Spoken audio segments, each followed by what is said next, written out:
Hey everybody, this is a garden update for you, but a little different. So this is my backyard at my house. So you've been watching garden videos on YouTube and you've seen me do that for the last couple years, and all that gardening has actually been at my parents' house.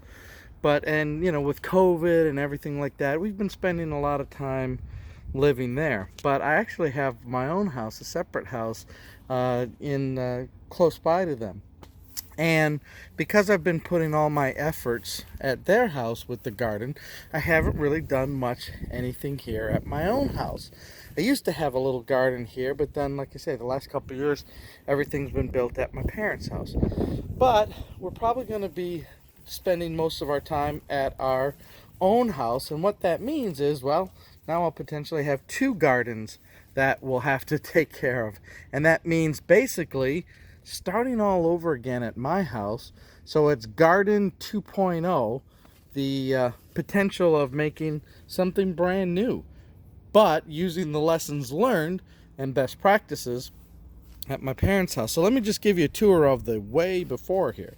So my yard in some ways isn't as big as my parents' yard, but it's a little bit different shape too. So it's a little bit different orientation. Now, what have I had here at our house? So here's the back fence. I've had here at our house here 3 fig trees that have been here for a number of years now, and so they're dormant, as you can see, brown turkey Celeste type fig trees, and they've produced lots of good figs now because they've been here and they've established themselves. So you can see they're dormant. You can see the little nubs. It's been a pretty warm winter, so that dormancy, they're ready to spring out. Now what I need to do here is to trim some of these lower branches and stuff like that, and as you know, with figs, they only grow from new growth. So we want to encourage new growth and everything, but I don't want a big giant tree like the one back there, because then you can't reach the figs. So I like to keep them shrub sized but bountiful. So anyways, you can see that this is the northern side of the house, right?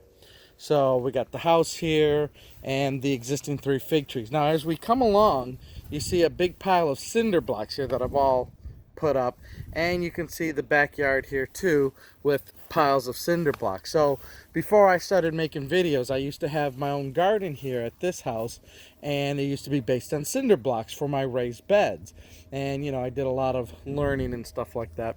And then on the back fence, the only remnants of that garden is these old blackberry canes, which I've pretty much passed on. And again, living at the other house for most of the time, I wasn't able to put in time here for this garden, so it just kind of disappeared. I piled up all the cinder blocks and whatnot. But as you can see, there's lots of area here. Now this little tree was just a little sapling that I put in the ground years ago, and now it's grown to this big giant tree that is casting too much shade in the summertime. So this tree may need to go because it's going to start causing issues with my garden and creating shade and stuff like that. And then let's just kind of walk back this way. There's lots of space here, as you can see, for raised beds. Now where these existing cinder blocks are is where the irrigation system is. So I have it at the house here, an in-ground sprinkler system. And so when I had the garden, I basically converted these to drip irrigation down the center where the raised beds were. And so but I got them here so nobody hits them when they're cutting grass and breaks them and whatnot. This is the neighbor's plum tree, and honest to God, this thing has made lots of plums, lots of little plums, because if you don't pick the flowers off, you get lots of little rather than a lesser but bigger. But the problem is here is that this is starting to creep into my yard and cast shade, and if I'm going to be growing here, this is going to get in the way. So I'm going to have to trim these branches back out of my yard so that I can do my thing, and that shouldn't be a problem here.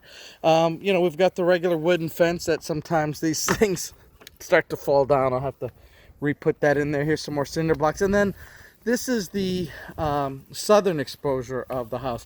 It's really very thin and tiny. It's not like at the other house there at my parents', where I have two sides that I can do stuff. Here, most likely I would have to put like containers or something like a trellis or something that's thin and not going to take up a lot of space.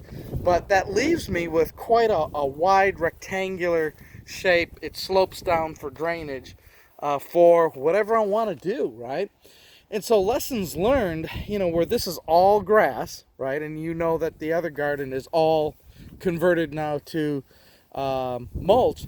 I'm probably going to do the same thing here, right? I mean, there's definitely a natural slope, so I got to take that into account on where I put things. But, you know, I got to sit down and kind of plan this out. What do I want to do, right? Do I want raised beds again with the cinder blocks? And where should they be positioned? If you position them up and down, there's going to be a slope that goes down, right? If you do them this way, you know, then you can kind of take some of the slope out of it, right? And then the question is, how big do you want to make them, right? Because, you know, I want to make sure I can get my arms on either side, and we'll have to put mulch and cardboard down to kill the grass so the weeds don't come up. It's all about the weed management on all this stuff. And so then it becomes one of, well, what do I want to put and where do I want to put it? The fig trees aren't going anywhere, so that's really good. So then the question is, do I put more dwarf fruit trees here on this side, right? Is the northern exposure the best place for it? You know, and then think about where I want to put things like blackberries and raspberries, and then like the tomatoes and cucumbers and things on a trellis. So, you know, there's a whole thought process of how I should lay out things and where you should put them.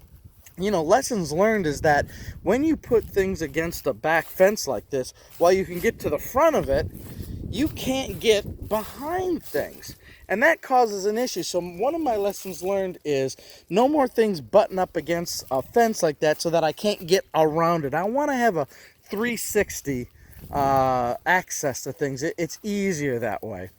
And, you know, it's then, like I say, you know, look at how the land slopes down, right? So, you know, where do I put cinder blocks? Do I go back to using cinder blocks and make my raised beds out of cinder blocks? They're good because they don't rot, they don't go bad, right? And I can have maybe 1 or 2 stacks. I mean, these are about, oh, I don't know, 6 to 8 inches high. So now how deep do I need things, right? Do I need a like root vegetables, maybe 2 of these? Whereas something that's like a pepper or tomato that doesn't need maybe all that same depth, maybe 1 of those in a raised bed is good. But where should I best put the herbs? Where should I best put things? And you can see that right now it's about 2-3 o'clock in the afternoon. A shadow starts to be cast as the sun goes down, and it's winter, of course. You know, there's a shadow casting that comes through. So how much sunlight do we need? Because in Texas, we get a lot of sun, which is good.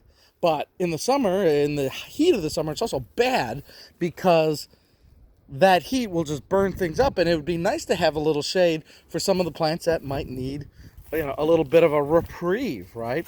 Whereas sweet potatoes love that sun, so I'd probably want to put sweet potatoes or something back here or on the side so that they can get all the sun they want. Whereas, you know, maybe something more delicate, they'd like some of that afternoon shade. So, but where do I lay it out? Where might I put, like, I love to have some fruit trees back here.